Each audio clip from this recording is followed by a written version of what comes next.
just kill this thief. Of course, they wouldn't have a Nightblood. That is a Dwemer Katana or something. Like, hang on. What is this? A Dwemer Katana.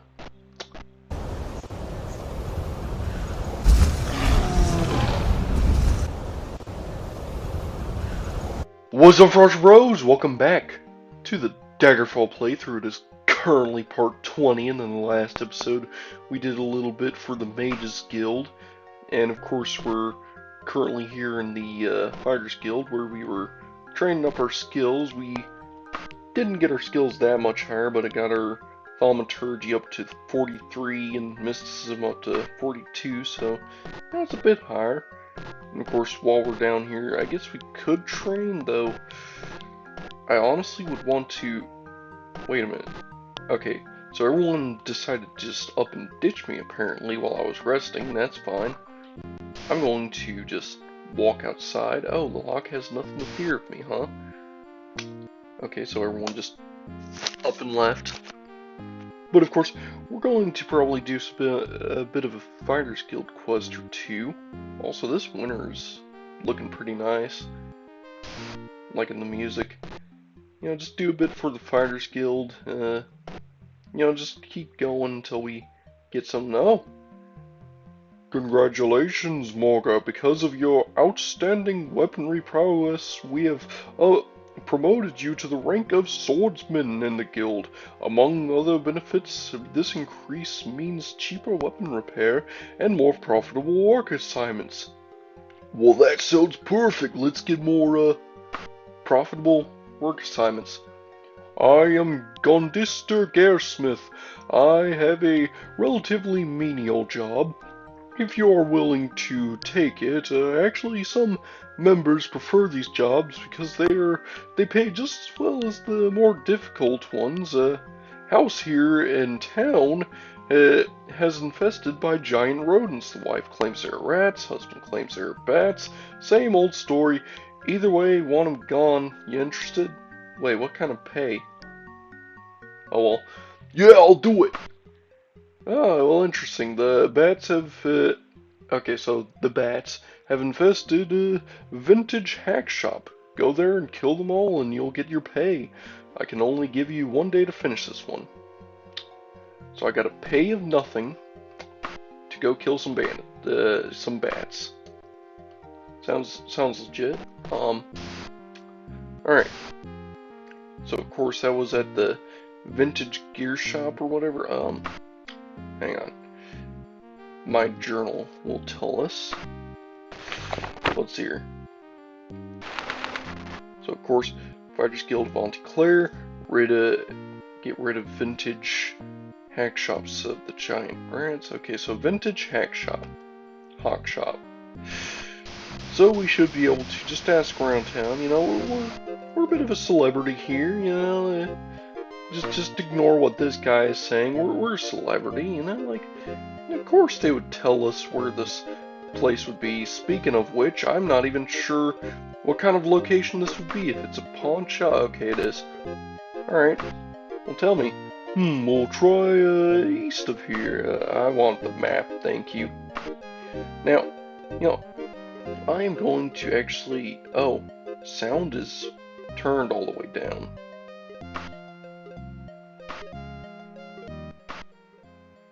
Okay, maybe that'll actually fix things? Because sound seems a bit brutal despite the fact that it's turned all the way down, but that's fine. Now, anyways, should be able to see this on the map, which, oh, there's one hawk shop up there, but it's not the hawk shop we're looking for.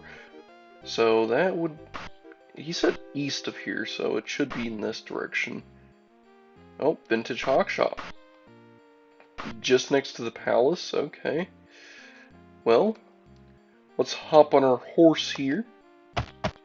And let's get a move on, shall we? Did I ever name this horse? I think I've named this horse, and every time I do so, I keep forgetting what the horse's name is, you know? Like, I really need a good name that I can actually remember. You know, because this horse just... This horse will never have a name, I swear. The horse with no name, that's right. That's what I named it. Every time, okay. Yeah, horse with no name. Alright, I'm here for the bats. Oh, there they are. Let's just kill one of them, and, you know, we just got a few bats. You know, I'm just here for a bit of a cleanup. Oh, hello there. Got some rando who's hanging out, you know. You're aware there's some bats in here. Why do y'all have a skull on your shelf? That does not seem like a very legal thing to have, just lying about. But you know what? This is Tamriel. What am I saying? I'm pretty sure by 4th era, 200 years, I am sure that they will have skulls lining shelves everywhere. Shoot, I'm certain they're gonna have skulls lining the shelves in, I don't know, like Morrowind by the 3rd era of like year 400 and so. Of course, there was just only 2 bats, but of course more will spawn. Of course, they take 10,000 years to spawn. Where are you hiding the bats? I'm here to clean up the bats. Oh, there's one. There's one. Alright, so another just spawned in. So they spawned in over here, it looks like. So I suppose if I sit around, I'll be able to see where they spawn in. Where are they spawning? Oh, they just enter in through the door. Okay, so if I sit here.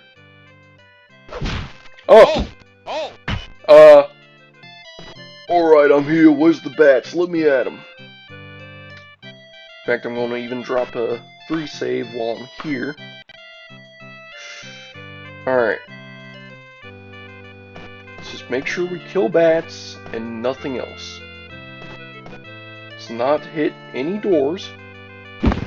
Because that's what was really that's probably what happened, is we hit that door and that caused the guards to flood in. And because we hit that door, the knights didn't like it.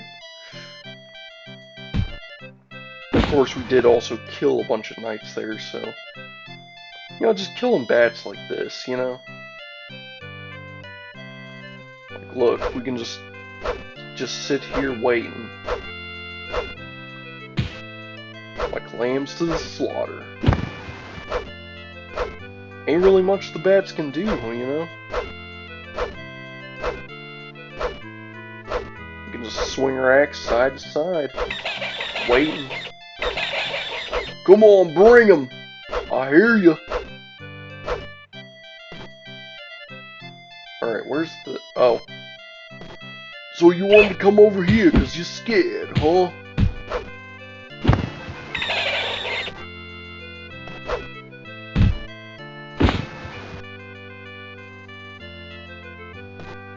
Ugh. You know, it's just quests like these that really put in perspective just how Daggerfall as a whole functions, you know, like, with just how simple some of these quests can be. And with how crazy something like this can spiral off if you mess something up. Like if you hit a single door, like, yeah. Who knew an axe could be such trouble? But hey, it still gets the job done. I mean, just look at these corpses! And of course, bats galore, no guards. Should be able to even, now they did actually change the sound, like, I'm gonna set it to like that, and then, I guess, drop a save here, and we'll see if that keeps the sound and music corrected. It seems like the music and sound just jumps up whenever I'm recording. And is that all the bats? Seems to be no more bats here. And you know, I don't think the game actually tells you when the bats are fully slaughtered. So we're going to go back to the Fighters Guild Hall, and we're just going to check and see, because I swear, this game sometimes. We're just going to check with the Fighters Guild Hall, and you know, maybe they'll say, hey, good job. Maybe they'll be like, what are you doing here? Shouldn't you be out killing bats? Like, because we just killed the bats. No more were spawning. Really quests like those I hate the most, you know. Of course, is he even going to give us gold? That's the question. Killing bats, giant ones, doesn't take much skill, but it pays same, eh? Got a little job. Did I complete the quest?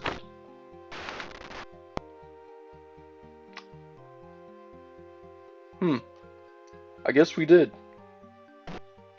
We got nothing out of it. Alright, well, let's check with the Knightly Order and see if they're actually interested with us or if they're going to kick us out again. They shouldn't kick us out because we didn't kill any guards or anything. Not in this world. So, we just drop ourselves a good one save, getting ready.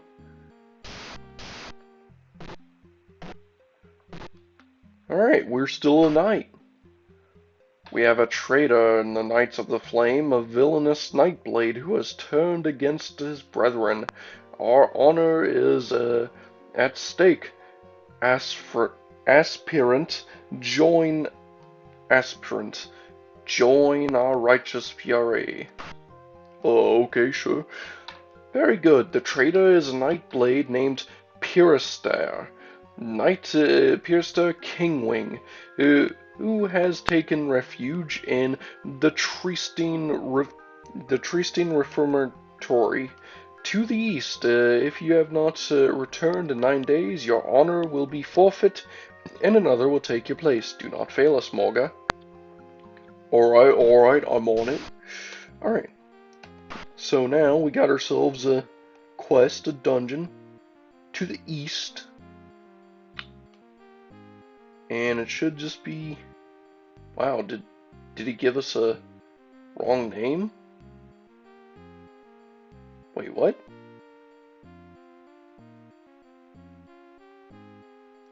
Oh wow, he said to the east, but it's to the north. Huh. So he did give us a wrong name. Alright, well, let's go ahead and ride our horse with no name up to the dungeon entrance.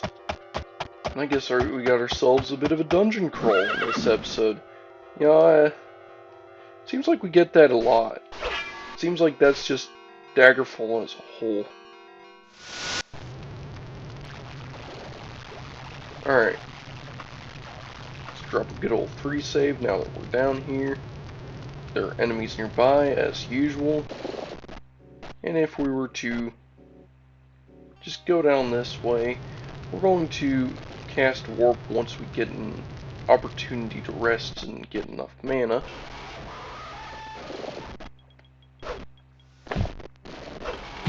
Got ourselves a spider. Always fun to deal with.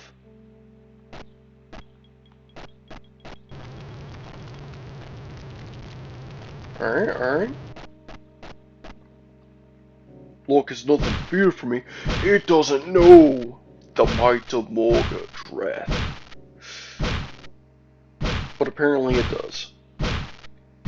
Wow, this lock really has nothing to fear from my axe. I mean, I just love the whole name. This lock has nothing to fear from you, instead of just like, oh, this lock is very difficult, or this lock is of master difficulty, or this lock has a 2% success rate. No, like, it's just, this lock doesn't fear you. You aren't scaring this lock.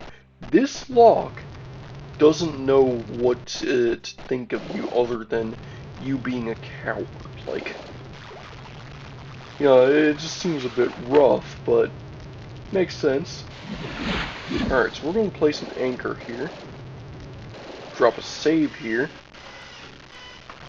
We're going to take a little trip down this way and see what all we can find.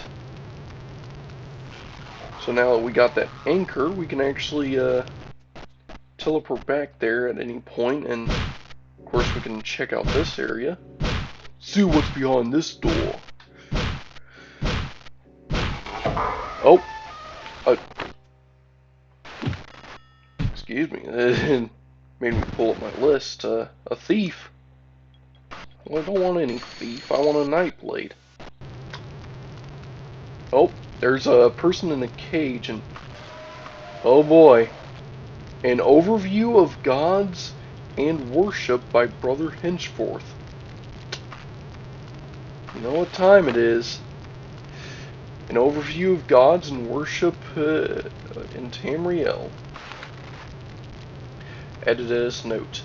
Brother Hinchford is an associate scribe at the Imperial University's Office of Introductory Studies. Gods are commonly viewed by the evidence of their interest in worldly matters.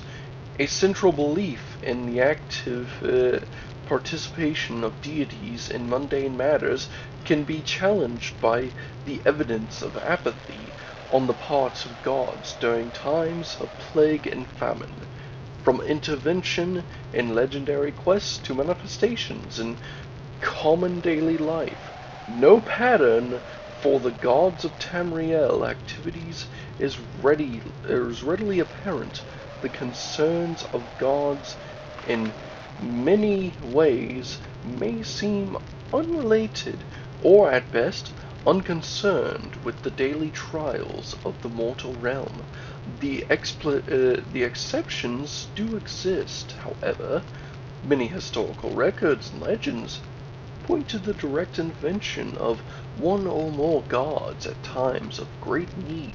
Many heroic tales recount blessings of the divinity bestowed upon heroic figures who worked or quested for the good of a deity or the deity's temple. Some of the more powerful artifacts in the known world were originally bestowed upon their owners through such reward. It has also been reported that priests of high ranking in their temples may on occasion call upon their deity for blessings or help in time of need. The exact nature of such contact and the blessings bestowed is given to much speculation, as the temples hold such associations, secret and holy. The direct contact gives weight to the belief that the gods are aware of the mortal realm. In many circumstances, however, these same gods will do nothing in the face of suffering and death, seeming to feel no need to interfere. It is thus possible to conclude that we, as mortals, may not be capable of understanding more than a small fraction of the reasoning and logic such beings used. One defining characteristic of all gods and goddesses is their interest in worship and deeds. Deeds in the form of holy quests are just one of the many things that bring the attention of a deity. Deeds in everyday life, by conforming to the statutes and obligations of individual temples, are are commonly supposed to please a deity. Performance of a ceremony in a temple may also bring a deity's attention. Ceremonies vary according to the individual deity. The results are not always apparent, but sacrifice and offerings are usually required to have any hope of gaining a deity's attention. While direct intervention in daily temple life has been recorded, the exact nature of the presence of a god in daily mundane life is up to great speculation. A traditional saying of the wood elves goes, "One man's miracle is another man's accident." While some gods are believed to take an active part of daily life, others are well known for their lack of interest in temporal affairs. It has been theorized that gods do in fact gain strength from such things as worship through praise, sacrifice, and deed. It may even be theorized that the number of worshippers a given deity has may reflect on his overall position among the other gods. This my own conjecture garnered from the apparent ability of the larger temples to attain the blessings and assistance from their god with greater ease than smaller religious institutions. There are reporters of the existence of spirits in our worlds that have the same capacity to use the actions and deeds of mortals to strengthen themselves as do the gods. The understanding of the exact nature of a creature's would allow us to understand with more clarity the connection between a deity and the deity's worshippers. The implication of the existence of such spirits leads to the speculation that these spirits may even be capable of raising themselves to the level of a god or goddess.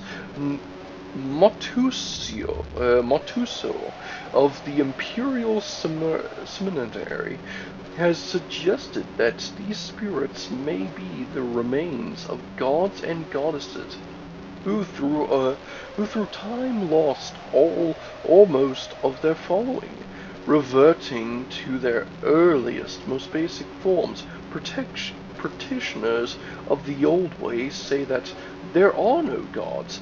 The greater and lesser spirits, perhaps it is possible for all three theories to be true. Oh shoot, and that's actually that. That was actually a very good read. Now let's take that book and potion, and I see a thief. Let's kill this thief. There we go. Let's take all the junk and... I'm sorry, is that Dwarven Greaves? We're upgrading even more as we speak. That's Dwarven Greaves.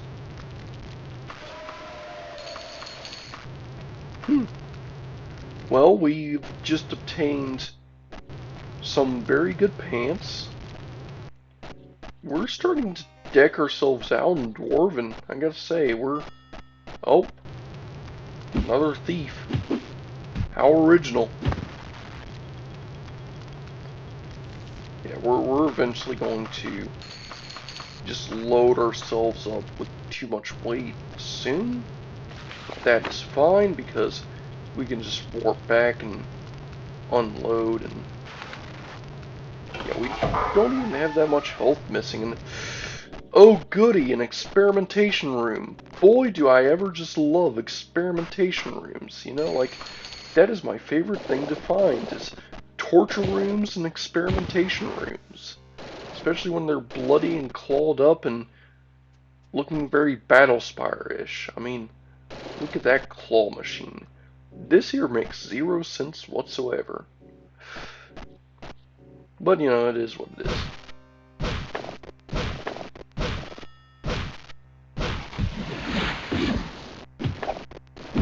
Yeah, we're taking, like, no damage from these enemies. I mean, we're actually pretty good, it seems like. Oh, we found a knight. Oh, that wasn't the Nightblade, though. We still got some exploring to do. We found a Nightblade, at least, but we haven't found the Nightblade we're here for. There's a traitor amongst our ranks, and I gotta find him.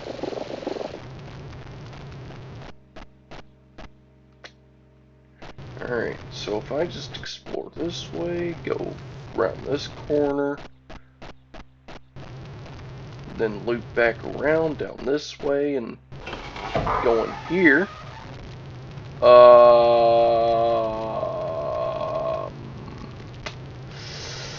I don't think I'm supposed to be in that room, and oh, look, a lever. What did I... Oh. I suppose that's a secret way? Yeah, that's an elevator. That's whatever. And oh, look, this room seems fancy. Oh, let's keep that. I wanna... Oh, hello. Yeah, don't suppose... Okay, of course not. Can't carry any more stuff. Of course. Of course I can't carry any more stuff. Okay, so I found an herbalist room. All the way in smack dab nowhere. Well, ain't that beautiful. Of course we're running our runtime up a good bit, but that's fine. Let's just teleport back to this point. We're going to stay in here. We're going to unload into our wagon. Unload all of our stuff, including our old pants, because we got the new pants. Gonna unload this, all of that. That book is actually quite pricey, so that's going to be especially useful. Alright, there's that set up. Oh, and we can actually fully rest here. That's nice to know. Let's place another anchor. Fully rest up. We're going to drop a 3 save, explore a bit more, and given like 10 minutes, we'll wrap things up. Let's just kill this thief. Of course, they wouldn't have a Nightblood. That is a Dwemer katana or something. Like, hang on. What is this? A Dwemer katana. We're going to be rich by the end of this exploration. I mean, we're finding so much Dwemer stuff, it's ridiculous. That's 2 pieces of Dwemer tech we found. And I mean, 1 is already enough to just be insane.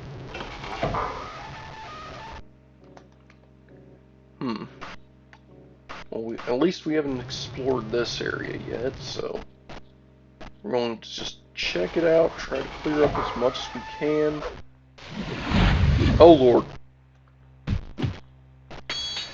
Let's just heal up real quick, because that was a ton of damage. I don't suppose you're like a final boss or anything? I mean, you're a Nightblade. You're a dude. You're not the one. And, oh, come on. Really? Another? Fool's Ebony, part the 6th of the Daggerfall. Okay, I mean... Alright, let's, go ahead and, I guess, give this one a read. We can actually do that in our inventory, too, so... Fool's the Ebony, part the 6th. Dramatis Persone. Prologue: The Adventurer, a dark elf rascal Common, a priest of Akatosh Leben, another priest of Akatosh. Epilogue: State, a priest of Julianus Reich, another priest of Julianus Shub, a mage Shub, a different mage of the same name, Nephron. Okay. A somewhat sleazy merchant, 5 armorers, Ortho Krun, husband of Millie, a lusty, Contessa Millie? Okay. Innkeep and philosopher, Guernsey? Like, these names are ridiculous. Bovine winch, assorted winches and cads of the tavern soldiers, dwarves, giants. What am I reading so far? Okay, Daggerfall and Inverns in the Dorliums of the Third Era, Scene 1 in the Adventurer's Suite of the Dead Daedra Inn. Enter Prologue. The adventurer and Ortho climbs into bed. Prologue. Thank you for Prologue. Thank you for allowing us the time to change the major seats, the meager set. Ugh. While our bard sang that old favorite, Hail and farewell. Now then, imagine, if you will, the luxurious and languorous suite of that dark elven rogue, the adventurer, at the Dead Daedra Inn. The time is shortly after the last scene, which, if you've forgotten, ended with our hero and his partner in crime, Nerfon, making some arrangements to swindle from the mages, priests, and armorers. All are interested in getting their hands on a load of fool's ebony, a miraculous burning mineral, and the priests and mages each consider the adventurer their ally. The armorers know better than and have assigned one of their apprentices, Ortho, to watch the adventurer's movement. And now, as Ortho slumbers, the adventurer has his first moment of peace in days. I should mention that in the interest of common decency, this scene has been abbreviated from the original by order of the Guild of Playwrights, Actors, and Dramatists. So the Bards Guild. It now contains little material of relevance. A full copy may be obtained from the playwright after the show for a mere 50 gold pieces. Copying fee. Now is the time for poor prologue to shuffle away. Exit prologue. The adventurer begins to get undressed. Tap tap at the door. Adventurer jumps, startled. From Ortho. A snore from Ortho. Adventurer. Who's there? I'm coming. Adventurer opens door carefully. Opens Contessa. Adventurer. Come in, please. The adventurer steps back, tripping over his trousers. Around his ankle. Man, my ankles. Contessa, so sorry. Contessa, so sorry to surprise you, but I thought that we might find something in common. You poor man. You have a wound. Here, let me fix that bandage. It looks very fresh. Fixing bandage properly this time. Adventurer. Well, I just opened it up again. Evening exercises, calluses, so on. Contessa. Uh, how did you get this cut? If you do not mind me asking. I know I'm having like the same voice for two characters, so I think that's funny. No, adventurer. No, not at all. I was in a fight earlier. These three crazy people jumped in. Contessa, really? This cloth looks like part of a mage's robe. Adventurer. Well, yes, two of them were mages. Contessa. Oh my, you must have been very good to defeat them. Adventurer. Well, I've been in one or two fights, not to be rude, but who are you? Contessa. Oh, I am so sorry. I forgot the proper introductions. I am Contessa, a Vitesbreed. Call me Ave, from the court at Daggerfall. Adventurer aside. By oblivion, what now?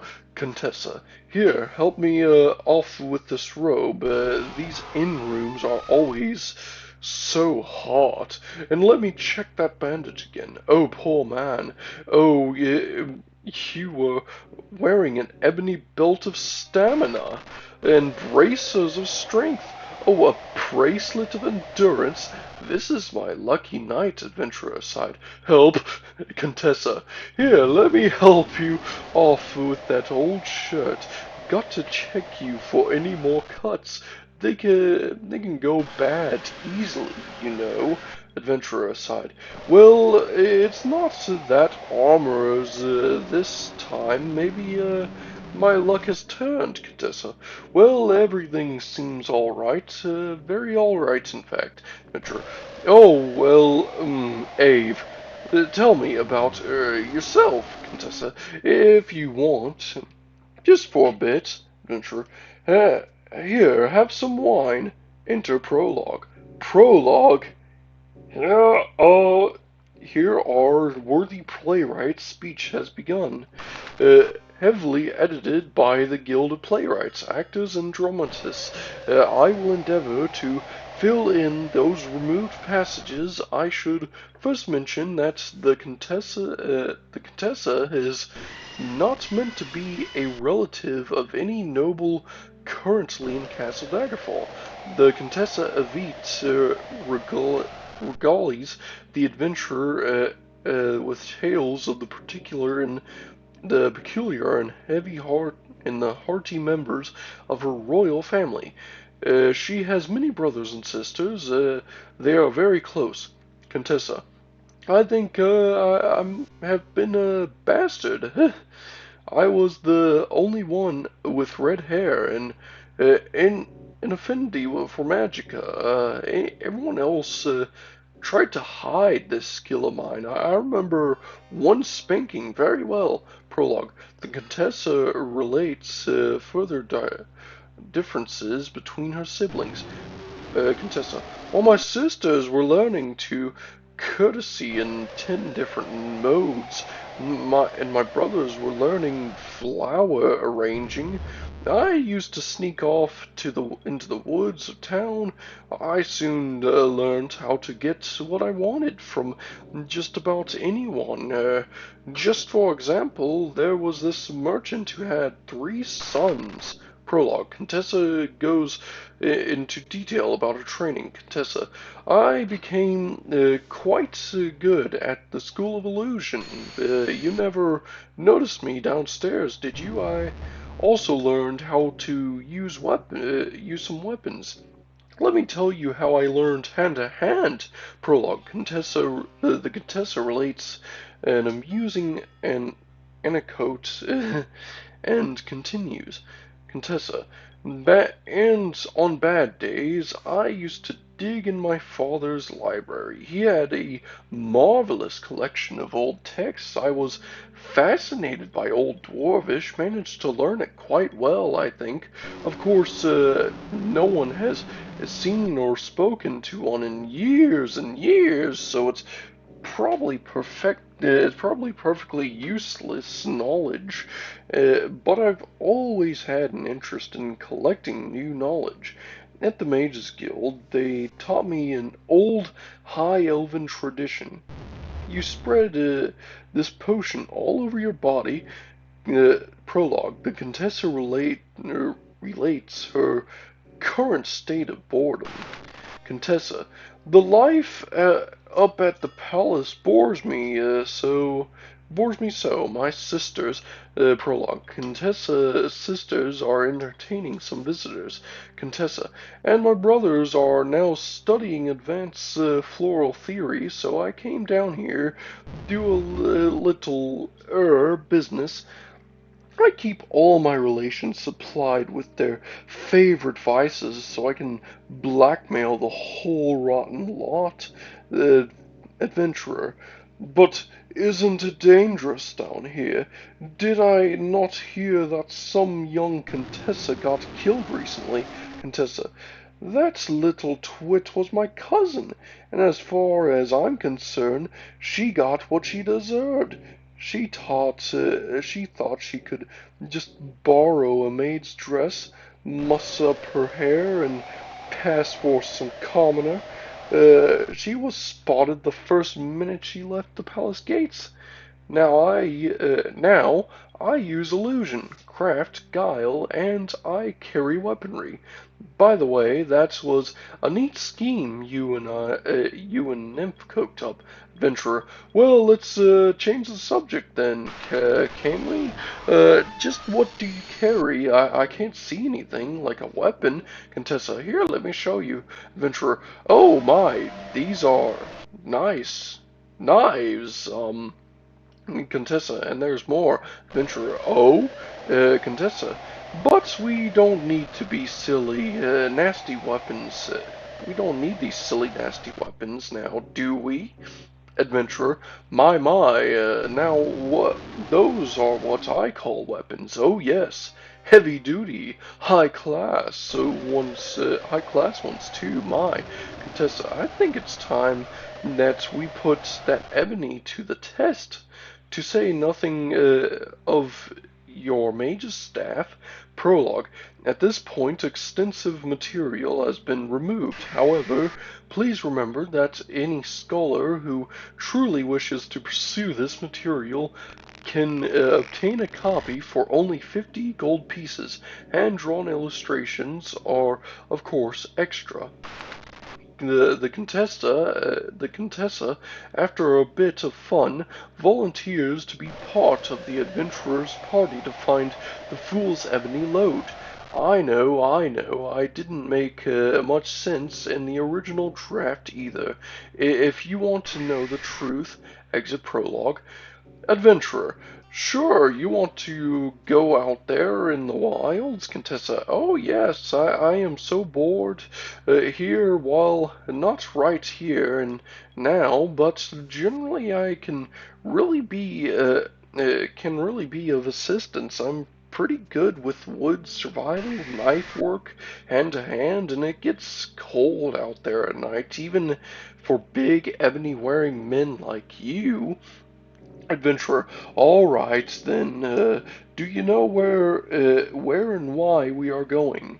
Contessa, of course, of course, it's all over Daggerfall. Everyone is watching and waiting to see what happens. There is even a lottery or two running. On what, Adventure? On what? Contessa, oh, your life. Adventurer, oh dear. Oh dear, oh my, Contessa. Look, don't worry. I know all about the double dealings with mages, priests, merchants, these crude armorers, and I intend that we come out on top. I love being on top. With the goods and the profits, I'll have yet another vice to sell my stupid relatives in their boring palaces. Adventurer, but it won't be us two against hordes?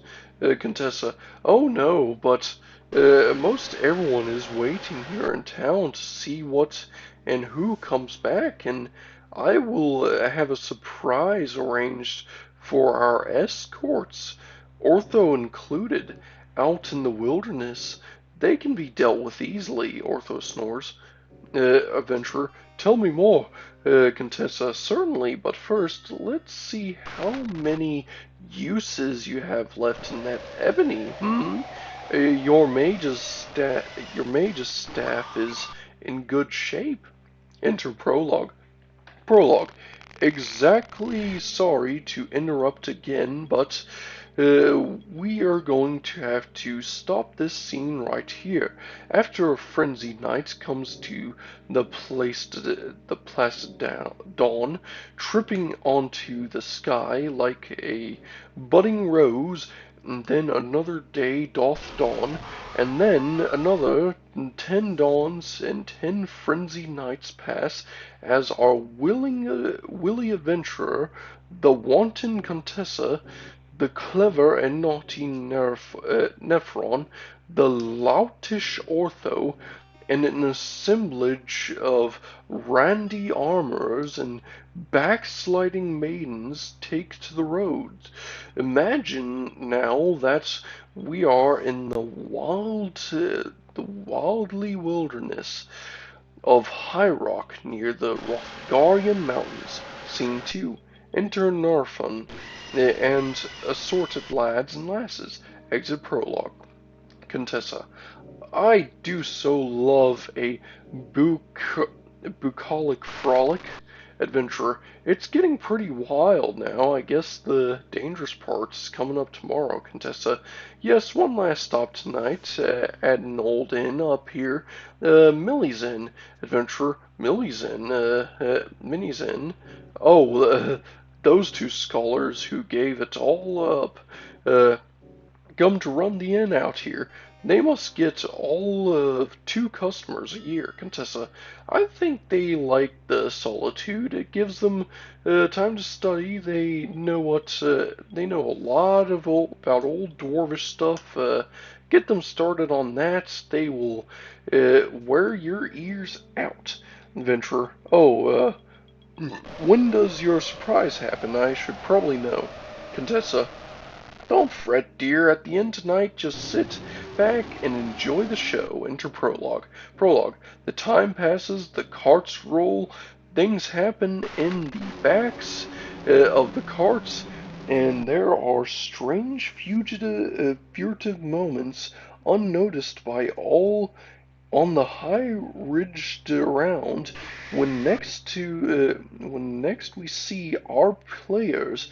They are at Minnie's Inn, home of Minnie and Croon, the philosopher's innkeep. Imagine, if you will, the rather dusty dining room of Minnie's Inn. Enter Minnie, Croon, and Grunchy. Exit prologue. Grunchy goes to Orthos' table with more ale for them. So she sits down. Suddenly she stares at Orthos's eye. Orthos stares, and her mouth drops open. Minnie, Croon? Croon, yes, Minnie? Minnie, I was thinking, Croon, yes, you were thinking, Minnie? Minnie, thinking, Croon, yes, so was I. Minnie, can't remember now, Croon, yes, Minnie, Minnie, Minnie, yes, Croon, shut up.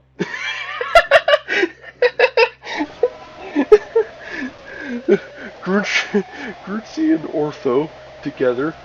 Moo! Oh, moo, adventurer. Moo? Contessa. See, adventurer, Other's fixed. Adventurer. Is he? Contessa. You just watch, adventurer. And what about the other armorers? Contessa. Any mo now. Ortho and serving girl arise, approach adventurers. Table, the floor shakes. Ortho, this Grunsly, Ortho, love Grunsly. Oh, Grunsly love Ortho. Moo! Ortho, we go get merry. We is. Adventurer, well, congratulations. And that was a fine long speech, Ortho. Ortho, we go raise piggies. Grunsy, grows animals too. Farmers, be we. Exit Ortho and Grunsy, adventurer. Extraordinary, Ave. I think that you must have been up here before, Contessa. Oh yes, I have come up here to get away from the palace and talk dwarves about Minnie and Croon, adventurer. You mean that these 2 ancient scholarly innkeeps can actually talk about dwarves? Uh, all but adventurer Contessa, Minnie, and Croon fall asleep in their meat pies, Contessa. Oh yes, you must just be very patient. But look over at the other escorts, adventurer. By the lady, Contessa, Minnie was an alchemist before she met Croon, and knows a lot of old, forgotten dwarvish potions, adventurer. But what do we do with the bodies? Contessa, wait. Enter Major. Contessa, adventurer, meet Major Bloodnock, head of my own private little bodyguard. He's been with me since I was a mere girl, saving me very well. Haven't you met Major? Haven't you, Major? Major, we give all, me lady. Adventurer, pleased to meet you, Major. Contessa, How are the other men? Adventurer sighed. Other men? Uh, enter other men in Khajiit suits. Major. All present and accounted for, milady.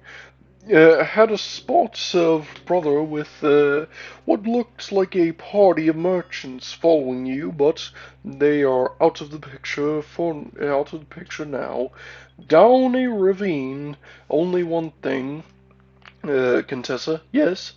Uh, Major, me and my men, we've been noticing sort of furtive moments up on cliffs, on ridges, always just out of corners of our eyes, and we keep getting this feeling of being watched. Now, me and my men were the best, but there's something out there. Don't like it, not one bit, Contessa. Oh dear, and just when it was getting to be, Major, it's not anything human, not mages, armorers, priests, and it's not the usual werewolves, harpies, orcs, daedra, nothing like that.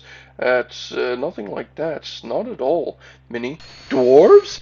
Croon, where? Oh, Minnie, you mean up there? Minnie, dwarves up there? Croon, how exciting. Minnie, there. Croon, calm down. Just dwarves. I knew that one day they would. Croon, wake up. Minnie, come back. Croon, but I didn't go anywhere. Uh Minnie, the dwarves. Croon, Croon. Oh, back. So excited. Dwarves. Oh, Contessa. Well, Major, is it possible? Major, anything's possible, especially up there. Dwarves? I don't know. Me and my men will get rid of this lot. There's a good deep mine shaft out back. Exit all but the adventurer and Contessa. Adventurer. Dwarves, Ave?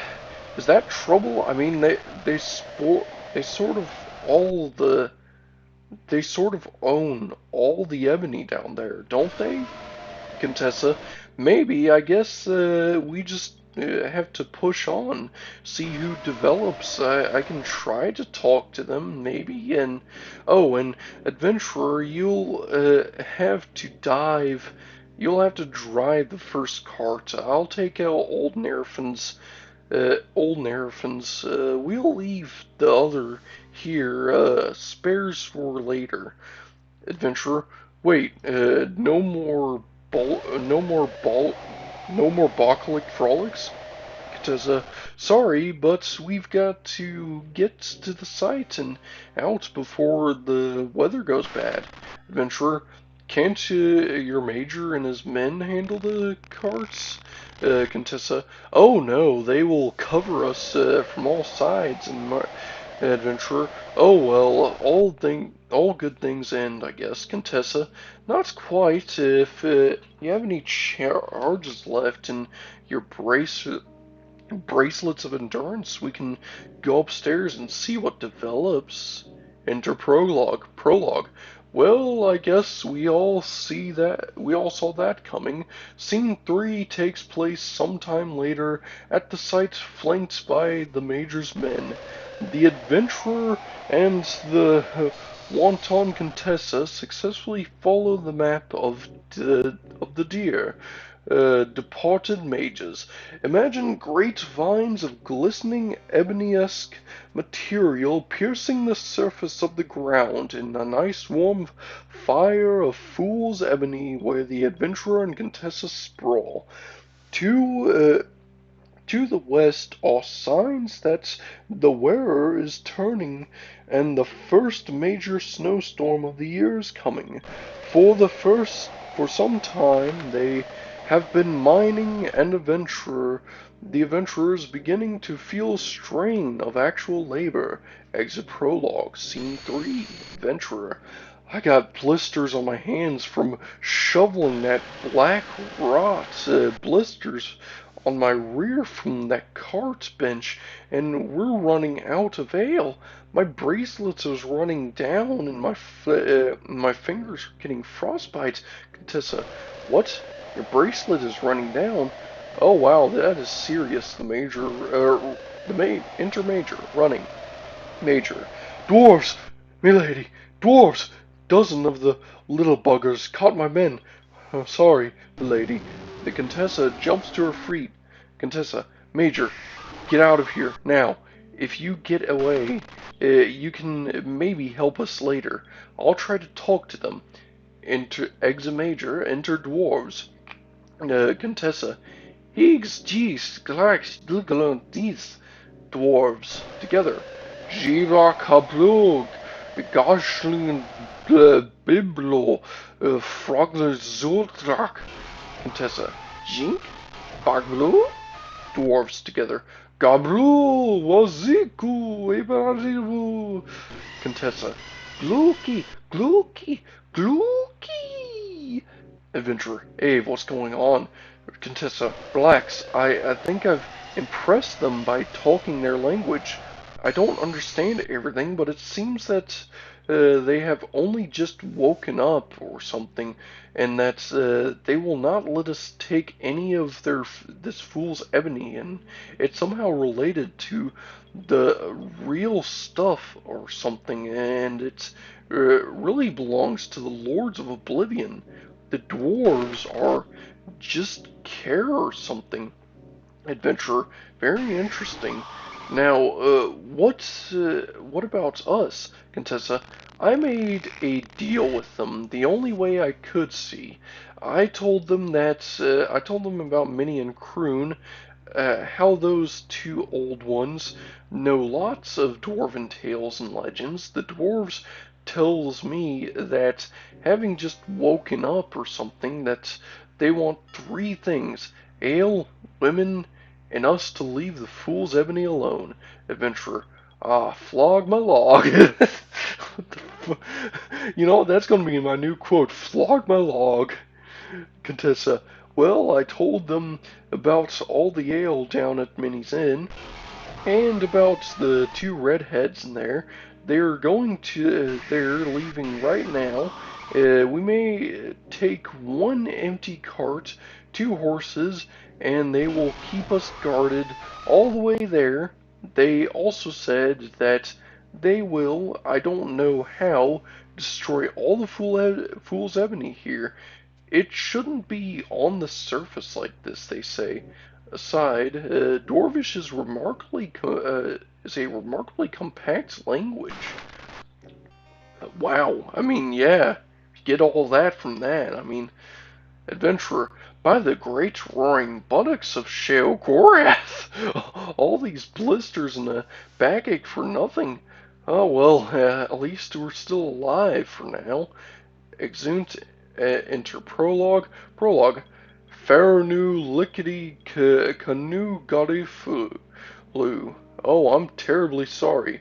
As scene 4 begins, we are back at Minnie's mine, where the dwarves appear to be on holiday. Enter the adventurer, the wanton Contessa, Minnie, Croon, the dwarves. Exit prologue. Scene 4. Minnie. Ga. Seeks. Spnoo. Croon. Glorky. Dwarves together. Jokta Protida Lazulani Jups Hupi Qui Mi Amat et Kanamim. Adventurer, Ave, any ideas? I can't seem to work my magical items, and when the ale runs out, Contessa, your ebony material is useless against them. Dwarves fashion the ebony, so I guess they can suppress it or something. Don't worry, just think. These dwarves have been asleep or something for hundreds of years, and Minnie has a huge stock of ale. Not many customers come this way, and she knows how to salt the ale just right to keep from spoiling for decades. Adventurer, that's why my tongue always looks like a chunk of leather after a pint or two, Contessa. Dwarves apparently love ale. I expect them all to pass out in an hour or so. Dwarves Falls in Tacoma, Contessa, if not sooner. Come on, adventurer, grab a stack and start collecting. When the dwarves wake up, they'll finish the ale and then us. Hang on, what? They'll finish the ale and then us. Oh wow. The Wanton, Contessa, and Adventurer pillage the dwarves. The Adventurer, south as fast as horses will take us in this weather. South as fast as horses will take us in this weather. Contessa, if we make enough distance before they wake up, we'll be all right. I don't think that they will leave their precious mountains. I hope not. Enter prologue. Prologue. The wailing wintry winds wickedly wafts, whipping, wading waist high. Oh, never mind. The adventurer and Contessa gets lost in the snowstorm. Several days later, we find them desperate for warmth and exhausted. Exit prologue, adventurer. The horses have had it. They can't go another step, and it's going to snow again. No ale left, and it's just one loaf. Contessa, it will have to do. Suddenly, a party of giants leaps on our hero and heroine, but after some quick work with the bracers of Firestorm, the dead giants lie around in heaps. Adventurer, anything left, Dave? Contessa, no. No more fire or anything. Just my daggers. Adventurer, same here.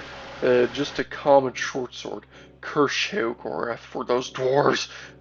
Those oaths chewed up her horses. Do you think the Major made it out?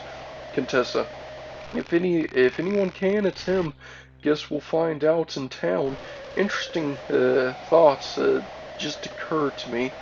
Don't giants hunt in several groups? Is that more I hear? Sound of grumbling and gargling off stage. Venturer, yes. Oh, hang on. Let me try this. Adventurer, yes, there are more giants out there. Quick, Ave, help me with this one. The adventurer starts to disembowel Giant's body. Contessa, what on Tamriel are you doing? This is not the time for studying anatomy. Adventurer, don't argue. Climb inside. Contessa, Poppy Dash and Baldercock. Uh, Inside that smelly dead giant, the adventurer, my dear adventurer, I'm a lady. The adventurer, it's our only hope. The giant smell will hide our scent, and the live giants never touch dead ones. Quick! The adventurer and Contessa climb inside the steaming giant's body. Adventurer, here, help me pull the skin shut, and try not to throw up. Don't make a sound. Enter prologue. Prologue. A few hours pass. Exit prologue. The adventurer and the wanton Contessa poke their heads out of the giant's belly. Adventurer, they've all left. It's snowing hard. Definitely getting real cold. We better stay here. Contessa, it's indeed is warm. Adventurer, it will help us. It'll keep us warm, safe from the storm. And giants, for a day or so, we can stand the smell here. Want some bread? Contessa falls victim to nausea. Enter prologue. Prologue. For this is the last scene of the play. Please forgive us, but we need to change the set, remove the giant corpse and whatnot. Please be patient while our bard performs the timeless classic, Whither Gast Thou? Bard plays Whither Gast Thou. If the scenarists take too long, he also plays For Further Consideration. Prologue. Ah, there we are. Back at the Dead Daedra Inn. The Contessa and the Adventurer made it after all. They had to pay 3 times the normal rate, for they are now they were very dirty and stinky.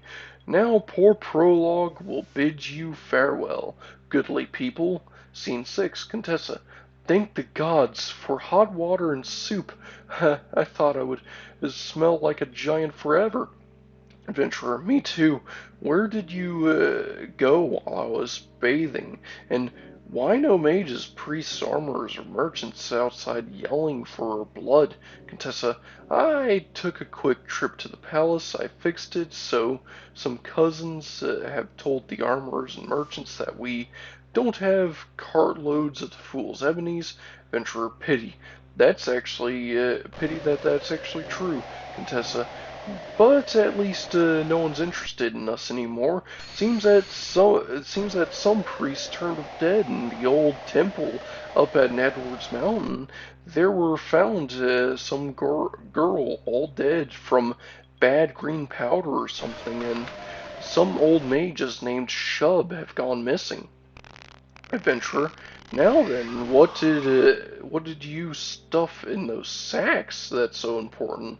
Contessa, here, dump them out. Take a look, Adventurer. By the gods, just look at that! Contessa, yes, those dwarves were just loaded with ebony. Look, rings, torques, bracers, belts, helms, all solid old ebony. Adventurer, and this stuff feels just loaded with magicka. Why?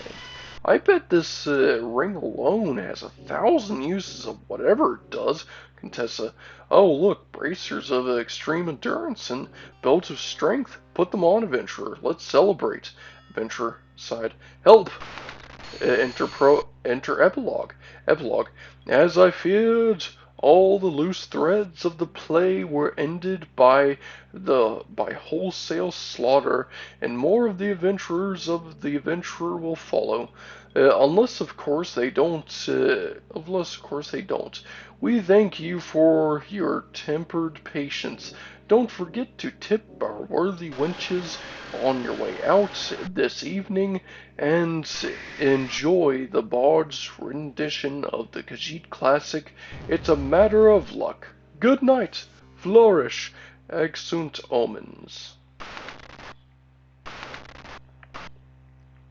That was the longest read I have ever had. I mean, seriously. It is currently 10 as I am recording this. And, wow, you know, I think that could actually be a good place to wrap things up. Right there. We just finished reading that, and I forgot we're supposed to be finding some sort of Nightblade, but that's fine. We can find him next week or whatever. But anyways, I am going to have to edit this video now, so this is going to be a good place to wrap things up. This has been your bro Frostfruit, and I think I'll have to catch you on the next one. Later!